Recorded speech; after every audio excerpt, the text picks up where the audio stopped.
Greetings class, Mr. Manier here with a very exciting project for you. As you know, chapter 14 only has 2 lessons, and that's just such a small number that rather than just going straight to a test review and a test, it seems like we should just dive a little deeper into this topic. So remember, we're working on statistics, and most specifically, we're working on scatter plots. Scatter plots, bivariate data, right? One variable on the x-axis, one on the y, independent variable, dependent variable. And the difference between what we're doing now and what we did before is before we explored just linear relationships, proportional, non-proportional linear relationships, y equals mx plus b, where every single point was on the line.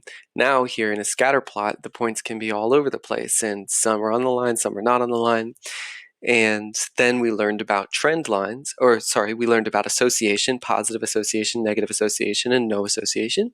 And then we learned about trend lines, which was trying to take a line and fit it to the data. Now, here's the deal. What we've explored in this chapter is scatter plots and plotting them by hand and then creating trend lines by hand. But the reality is nowadays, nobody does that. Everybody nowadays actually uses computers because there's software that you can just do everything really, really quickly. You don't ever have to worry about making mistakes because the computers are pretty much foolproof. You give it points to plot, it plots them, and it even can create trend lines for you. So I've created a project for you, and it's in the form of a Google Sheet. And I'm going to get into it in just a second, but let me just tell you the setup of how the project is going to work. So here's the deal. The project is a set of sheets, and you are going to edit these sheets. But each and every one of you, before you edit it, has to make a copy for yourself. You'll take that copy, you'll make a copy of the spreadsheet, you'll then edit it, and then share that copy with me. Okay? And that sharing of that copy will be the way that you turn in your work. Okay, so the first question is, how are you going to make a copy of this? So we've got all these different tabs here that I set up for you guys. You're going to make copies, and you've got these tasks and different questions and answers and things like that. So you've got to make a copy, work on it, and then share your copy. Okay, so how are you going to do that? Well, once you get to Google Spreadsheets, I'm not exactly sure how it's going to look for you. It should look very similar because you're going to be using Google Chrome, but it should look very similar to what I've got here. And then you're just going to go to File and make a copy. And how you're supposed to do this, how I'd like you to do this, is just delete copy of, do Scatterplot project, and then put your name. So my name is Kevin Manier, and then just, you don't have to worry about any of this, just hit OK. So that's going to now create a brand new copy of this Google Sheet. And then you can just go ahead and close out of this one. And there you go. So now I've got a brand new Scatterplot project, Kevin Manier. For you, it will be whatever your name is. And then once you're done, you're just going to go ahead and share it with me by clicking share. Waiting for it to load, and then just type in my email address, kevinme@ccaeagles.org. I should pop up, and then just hit send. And that'll be it. So that's how you make a copy, and that's how you share it with me once you're done. Okay, so that's the basics of the way that this project, how to get into it. Then now the question is, what are you going to do? All right, well, I've tried to make it as simple as possible for you to just do it on your own without a lot of guidance from me. But I'm still making this video to help you to get started. So the basic structure of this project is you have these 5 data sets, A, B, C, D, and E. And each of these data sets has a set of tasks, and the first 2 have questions and answers. So A and B have questions just questions, and you have to answer them. But sets C, D, and E don't have questions, it just has tasks, okay? And so that's pretty much it. That's the idea. You go through each tab, do the tasks, and answer the questions for A and B, and you're done. All right, so what I've done is I've made a copy of dataset A, and I've altered the data a little bit, just so I'm not doing the exact same work that I'm expecting you to do, because I really want you to work through dataset A. and all the rest of them as well. But I'm going to work through this altered data set and go through all the different tasks in the questions so you're clear on exactly what you need to do. So let's dive right in. First, I'm going to read what this data set is all about. So here I see this data set is from a group of chicken coops in the state of New York. For the record, I made all this stuff up. The independent variable is the number of chickens in the coop. The dependent variable is the number of eggs laid per day. Okay, chickens in the coop, eggs laid per day. Cool. Task 1, create a scatter plot for the data. So in order to create a scatter plot in Google Sheets, you just select the data, and then you do Insert, Chart. And when you do this, it's going to automatically create a chart. Now, it created a scatter chart for me, but if it doesn't, like sometimes it suggests that you do a line chart, but it created a scatter chart. Just make sure you scroll up here. So sometimes it'll start you like way down here. One thing that I've noticed, sometimes it'll start you down here for some reason, but just scroll up and then make sure you're creating a scatter chart. Cool. So I've now created a scatter chart, and that's nice. And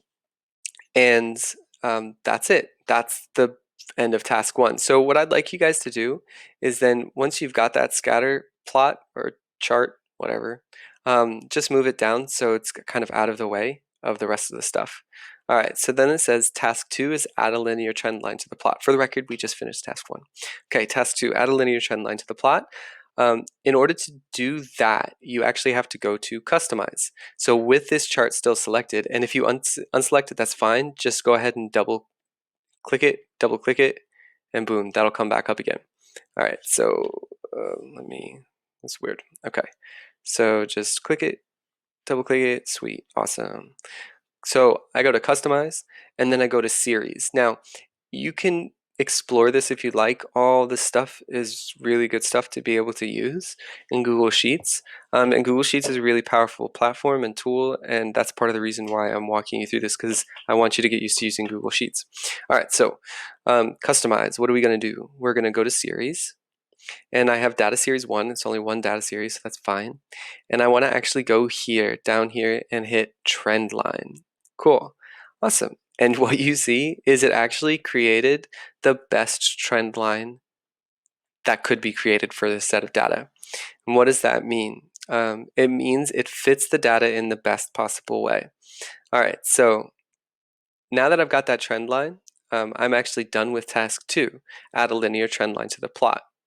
But I want you to notice something. I could add an exponential, polynomial, or logarithmic, or power series or moving average trend line. Now, what do those look like? So if I do an exponential, it's going to change it like this. If I do polynomial, like that. If I do logarithmic, like that. So obviously those are not good for this specific instance. I want a linear trend line for this plot. Okay. But how do I know which type of trend line is the best? I just told you to add a linear trend line to the plot, but we're going to get into something in just a second that's going to show us which type of trend line I want to use, okay? Because the reason you have these options is because your scatter plot is not always going to be best fit to a straight line. Sometimes it'll be best fit to an exponential or a polynomial or a logarithm, and we're going to explore that in just a second. But before we do, let's go on to task 3. It says label the trend line with the equation. So how do I do that? I go down to here, label, and just use equation. And there you go. So you see this is y equals mx plus b form. And m, in this case, the slope of the line is 3.13, and the y-intercept is 24.2. And does that make sense? Yeah, that's right there, about 24.2. And okay, the slope is 3, I believe the computer. Nice. Then it says, for task 3, include the R-squared value. So how do I do that? I do this, show R-squared. Now what is R-squared? R-squared is basically a correlation coefficient, basically. What this tells us is how well our data fits with that line. And what we want R-squared to be is as close to 1 as possible. If I have a really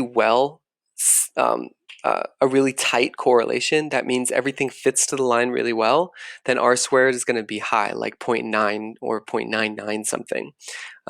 If my data is not fitting my trend line really well, then I'm going to have a low R-squared value. Like for instance here I have 0.641. That's actually a pretty low value.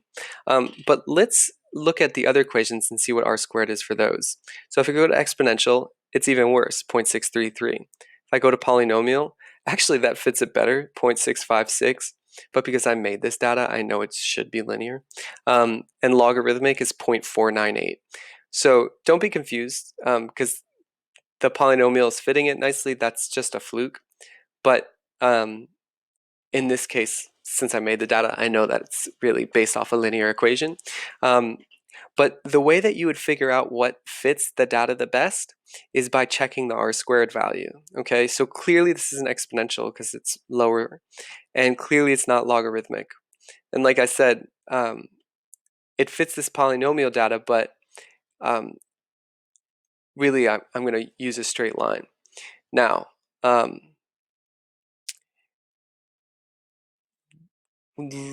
let's talk a little bit about these different types of functions. In order to talk about them, I've got to go to Desmos, my good friend Desmos. Because I don't want to just say, oh, linear and exponential and polynomial and logarithmic. Like, I don't want to just say that and just keep going. So let's take a look at linear equations, polynomial, exponential, and logarithmic in order to learn more about them. Okay, so remember I have some f of x, right? F of x equals whatever. So I could just use y equals mx plus b or a function of x or something, but I want to keep it real simple. So I'm just going to say like 2x plus 3. Okay, cool. So that's a linear function. All right, and I can even use the equation 3.13x plus 24.2. 3.13x plus 24.2. Cool. So there you go. That would be the function that fits our data, okay? But just to keep things simple, I just want to make it nice and easy. So there you go. Let me projector mode. Sweet. Okay. So, all right. So this is a linear function. This is linear. Sweet, right? Linear function. And I know it's a linear function because it has the form y equals mx plus b. But what would a polynomial function look like? It would look like this potentially. This is a polynomial, and this is a polynomial of degree 2 because the highest exponent is a 2. There also is another polynomial I could do of degree 3, like x cubed minus 2x squared plus x minus 4. Okay, and the way that polynomials work is it just can keep getting higher. So I can just copy this so I save myself some time and then make it 4x to the fourth minus this. And then you can notice that I get all these different weird shapes, right? But these are all polynomials because the idea is I just start with different, I have different powers of x. And you might say, well, what about this 4? That's different. Well, actually, 4 is being multiplied by x to the 0, which is just 1, right? If you take a look at that, this is the exact same thing as this. So this is a polynomial, okay? Polynomials, and I can keep going 4x to the 5th or the 6th or the 7th or 8th or 9th or whatever, and keep getting higher and higher and higher. Cool? That's what a polynomial is, okay? So the polynomials that you'll see most often early on is a quadratic equation, and that's a parabola, and it looks like that. Cool. So we have a linear function, we have a polynomial function. Okay, now let's talk about exponential. Exponential functions are actually like this. Instead of it being like x to the second power, it's 2 to the x power. And this has a very characteristic shape, this exponential growth, okay? So that's pretty cool, all right? And we notice that like it gets closer and closer to 0 here, and then it gets higher and higher and higher, and it starts growing really, really fast. So exponential growth is something that you've probably heard, a term that you've probably heard, and that's the way it looks. Now, actually, interestingly, the inverse of an exponential function is called the logarithm. And a logarithm function looks like this. This is the characteristic shape of a logarithm. It goes down to negative infinity as x gets closer to 0, and then it gradually rises and rises and rises. And as you can see, as I zoom out, it looks like it almost becomes horizontal, but it doesn't. If I go far enough to the right, more and more and more, Or actually, there's a better way to do this. Make this negative, or just make this 0, and make this 1,000. Okay, we notice that it's gone up a little bit, but what if I make this like 10,000? Okay, up more, add another 0, up more, add another 0. And we see that even though it seems like it just flattens out, as it gets higher and higher, it actually does keep rising. Okay, so do not be mistaken. A logarithm function does not just like end. Okay, it keeps going and going and going and going and going. Okay, so I lost everything, but all right, does that make sense? I hope I'm asking you questions. I'm recording a video. You can't answer my questions. But so just to be clear, a linear function is like 2x plus 3. Polynomial function is like x squared minus x plus 3. Sure, whatever. That's a polynomial. An exponential function would be like 2 to the x. And then a logarithmic function would be like the log of x. So it's like, you're like, log, where'd you get that from? Anyhow, now there's all sorts of different data sets that can follow a polynomial or a straight line or an exponential function or a logarithmic function. I don't actually expect you to really know too much about these, but what I expect you to be able to do is what I'm going to show you in just a second. So, or kind of what I've just shown you actually. So we understand that there's these different functions. Label the trend line with the equation and include the R² value. Okay, so I've done that. And now in the other data sets, for instance, data set 2, it's going to say add a linear, polynomial, exponential, or logarithmic trend line to the plot. And then it says, note, choose the type of trend line that gives the highest R² value. So all you're going to do is you're going to create a scatter plot. You're going to plot it, you're going to add a trend line, you're going to label it with the equation and include R² like I've just shown you, and then you're going to change the type of trend line, linear, polynomial, exponential, logarithmic, and see which type of trend line fits it the best. And remember, the trend line that fits it the best will have the highest value for R². Cool? All right, so let's get back to this tab. Now it says task 4, highlight any outliers in the dataset with a red background. So now if I take a look at this data, there's a couple of data points that I could say are outliers. For instance, this one maybe could be an outlier, maybe even this one. But I want to be real careful what I call an outlier because I could very easily just start taking off all points and say they're outliers, like this one's an outlier and this one's an outlier and this one and this one. But then I start losing a lot of the accuracy of my trend line because I'm just cherry picking points according to my trend line, and I don't want to do that. So I only really want to take out points, and there's actually a mathematical way to do this that's like very rigorous, but I only want to take out points that are obviously outliers. So this is kind of borderline, but this is definitely an outlier. And this one too. That's for sure an outlier, and this one too. So how do I find those points? Well, I can just look at the x value is 10, and that's 10, 150. And then I go ahead here and highlight that in red. And then I find this point, that's an outlier, and that's at 23, or 24, 23. And I'm going to go ahead and highlight that in red. Okay, and notice it's not going to change the actual data point. I'm just asking you to highlight it in red so I see that you know which points are outliers. And then this point right here is 4359. So you see how that happens? I click it and the x value is in gray and the y value is in black and bold. So 4359, I highlight that in red. Cool. All right, so I want you to keep it like that, okay? Highlight any outliers in the data set with a red background. And I'm going to do something in a second, but you're not going to do exactly what I should do. I'm just going to show you something. But that would be the end. So you created a scatter plot, you added a linear trend line to the plot, then you labeled the trend line with the equation and include the R² value. I'm not going to go back if you need to see how to do that again. Just rewind the video because I showed you how to do it and this is a recording. So you labeled the trend line with the equation and included the R² value. Then task 4 is highlight any outliers in the dataset with a red background. That's what I just did. Now question 1, is there a positive association, negative association, or no association? This is very clearly positive, right? As this goes up, so the x goes up, the y goes up, right? Negative association would mean a negative slope, same deal. And no association would be if the data was just all over the place. Question 2, is this data set tightly or loosely correlated with the trend line? Well, here's what I'll say.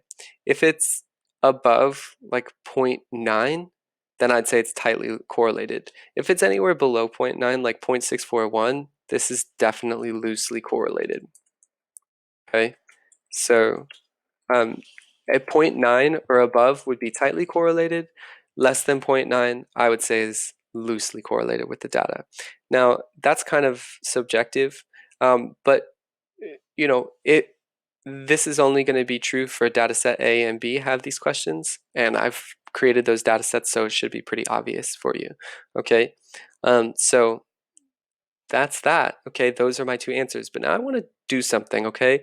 I want to take out these outliers and I want to see what that does to my R-squared value. So I'm actually, you're not going to do this, but I'm just going to show you just so you see it. Take that out, boom. Look at my R-squared value. It already went up because taking out that outlier made my data set fit that trend line way better. I'll take out this one, 0.784. Again, that's better. And I'll take out this one. And now look at that. I'm at 0.921. So those three outliers, just those 3 points out of like 20 points basically, just those three took my correlation way down from 0.921 to like 0.64 something. So that shows you like how much those outliers actually can affect your correlation.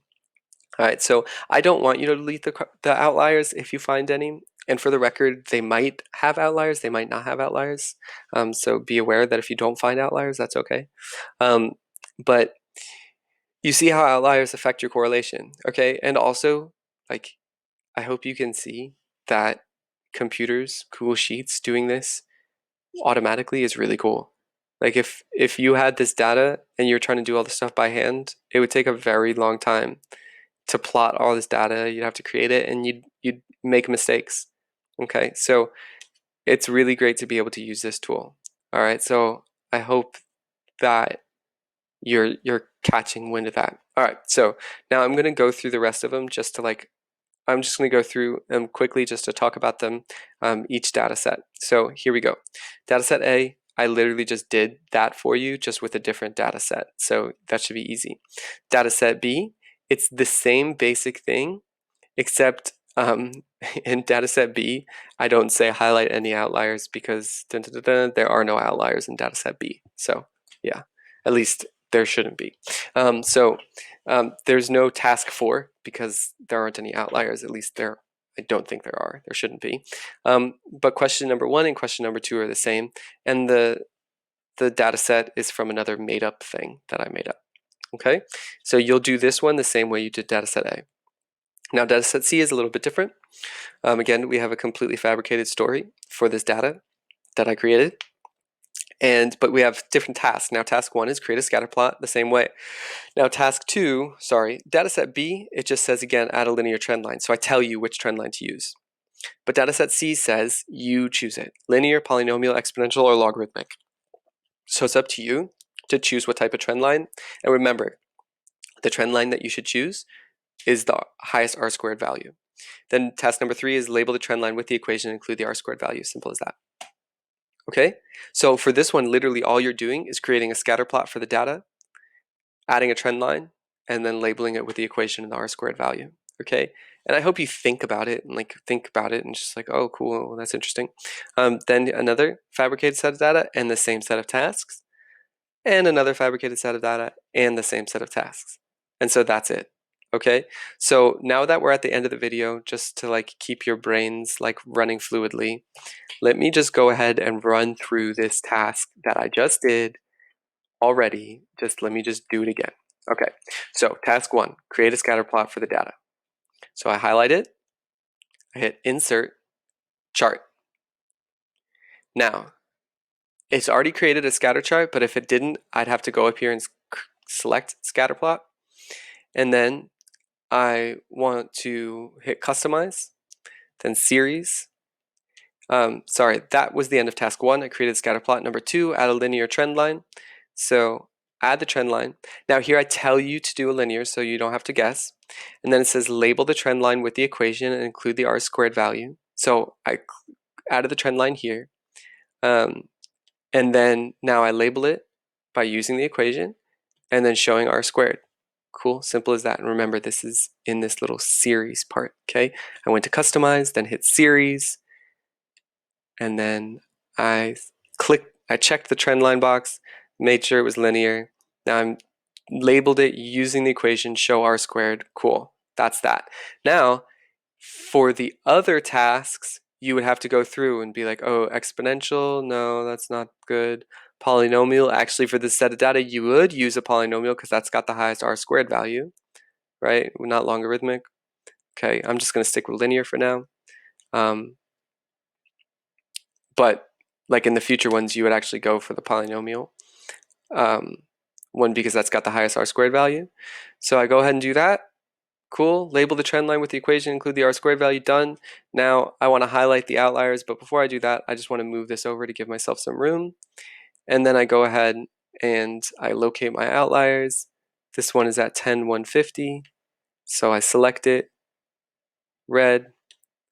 This one's at 24, 23. So I select it, red. And this one is 43.59. Select it, and red. That's it. And then question number 1, is there positive association, negative association, or no association? Positive. Is it loose, tightly or loosely? It is loosely correlated with a trend line. And you're done. Okay, so that's it. That's really the whole shebang. Okay, so that's how you're going to do data set A. Data set B, you're doing the same way, except you don't have that fourth task of highlighting outliers. Data set C, you have tasks, no questions. This is the one where you start having to choose the appropriate trend line. Data set D, same deal, and data set E, same deal. So A and B are linear. C, D, and E, you have to choose which trend line you want to use, and that's based on the R squared value. Okay, I feel like I've repeated myself 1,000 times, but I just want to make sure that I'm clear and I'm covering all the bases for this project. Now, again, once you've done this, just it saves automatically. So once you're done, you've finished your own copy. Remember, you renamed it. Please put your name on there just to like make me not go insane. Or I guess that was a little dramatic, but just to make my life a little easier, make sure you rename it Scatterplot, whatever your name is. And then when you're done, just hit share, Kevin me, enter, hit send, and you've shared it with me. And that's how you hand it in. All right, so when is this project due? That's the big question. Well, let's see. Let me go to my MyCCA calendar. You're gonna have at least until the weekend. Pretty sure we have class on Wednesday. So let's see, this week, not due this week, next week, the first time we meet is Wednesday. So that's your due date, Wednesday, April 15th. So I'm making this video on the 8th. You will see it the first on the 9th. So you have just about a week to do this project. Now, to be clear, what's our schedule like? All right, so you're going to have your homework due this day. Okay, so your homework for lesson 14.2 is due on Thursday. Then we're going to have a review on our first live class, which is going to be this Wednesday. We'll have a test review, and that's when your project will be due. And then you will have a test on this Thursday. Okay, so we're going to have our test for module 14 on Thursday, April 16th. Okay, this has been a very, very long video, but I wanted to cover all the bases. I believe I have. With that being said, please just chat with me. If you have questions, you can always contact me. I, generally speaking, answer pretty regularly and quickly. With that being said, love you guys. Hope you are having a great time with your schoolwork and enjoying yourselves at home. Until next time, enjoy mathematics.